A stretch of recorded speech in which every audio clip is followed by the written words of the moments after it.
Hello and welcome to another video from Huey Outdoors. Today I'd like to talk about an introduction to crankbaiting. The crankbait.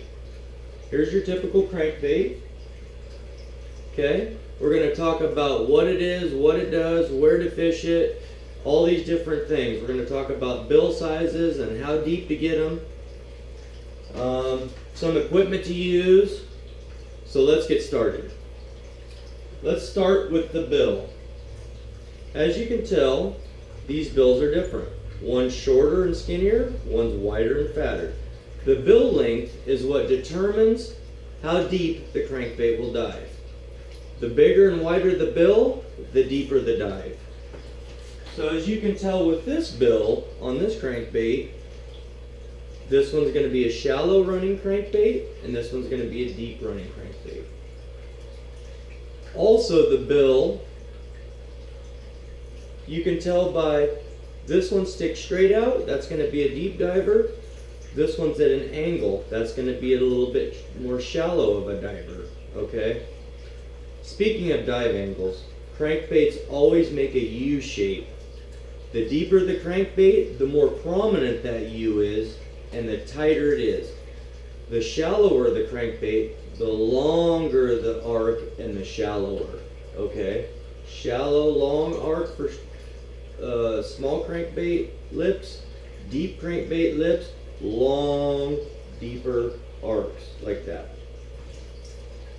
Now these crankbaits are pretty intimidating.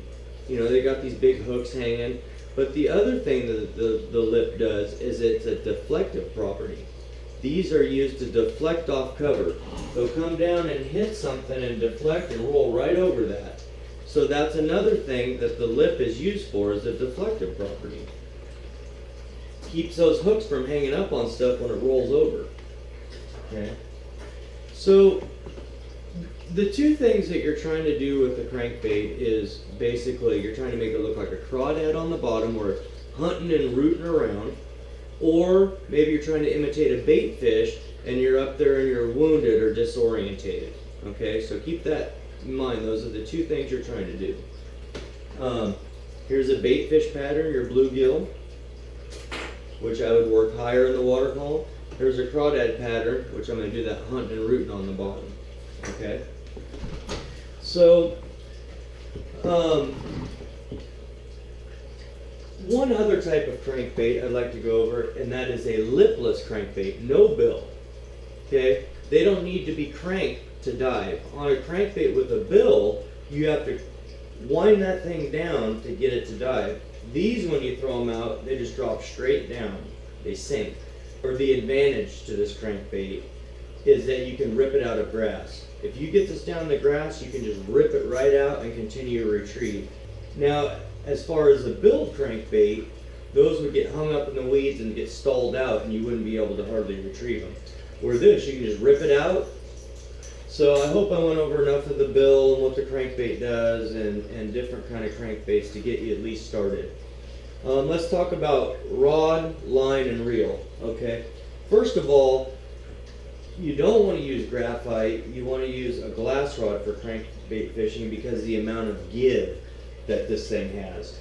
You know, this has got a lot of give all the way down in there on that rod.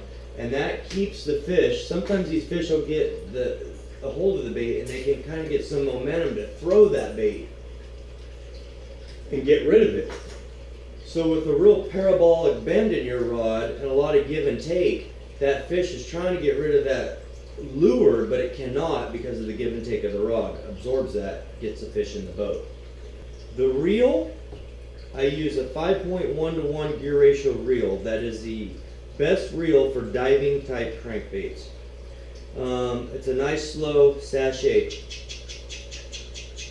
If you get too fast of a reel on there, you're going to be causing that bait to roll over and look unnatural and just not work correctly. So that's really important. If you happen to have a 6.4-to-1 gear ratio, just keep it in mind and reel a little bit slower on your retrieve. Okay. When you're fishing crankbaits, you always want to use 10-pound line. Okay. The 10-pound line is what these are rated at the factory using. So when they say on the box for this crankbait, when it says dives to 10 to 12 feet, that means they tested on 10-pound line. If you want this to dive to 10 to 12 feet right out of the box, you got to use 10-pound line. Okay? Always use 10-pound line. And again, in advanced and intermediate stages, we'll get into balsa versus plastic, changing line diameter to get your dive angles and stuff. That's a little farther down the road.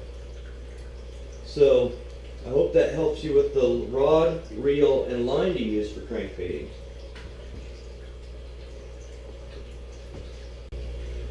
Okay, so now let's talk a little bit about some areas where you can go out and try this crankbaiting. Lay downs, stump flats, rip wrap, offshore rock piles. And again, remember, the crankbait has that U angle of attack, so you always want to cast past your target with the crankbait, so that if here's your target, you know, and you're casting, you don't want to cast right on top of the target because it'll dive this way. If you're casting, you want to cast past the target so that it dives to the target. So keep that in mind. Always cast past your target when you're running these crankbaits. Always run the crankbait deeper than the target. If I'm sitting in my boat and I see a stump out there in 10 feet of water and I want the crankbait to hit it, I'm going to have to pick a crankbait that dives 12 to 14 feet to get it to hit the bottom and stay down there in contact. If I actually pick a crankbait that says 10 feet on it, it may not be hitting the bottom like that and doing that hunting and rooting that I want.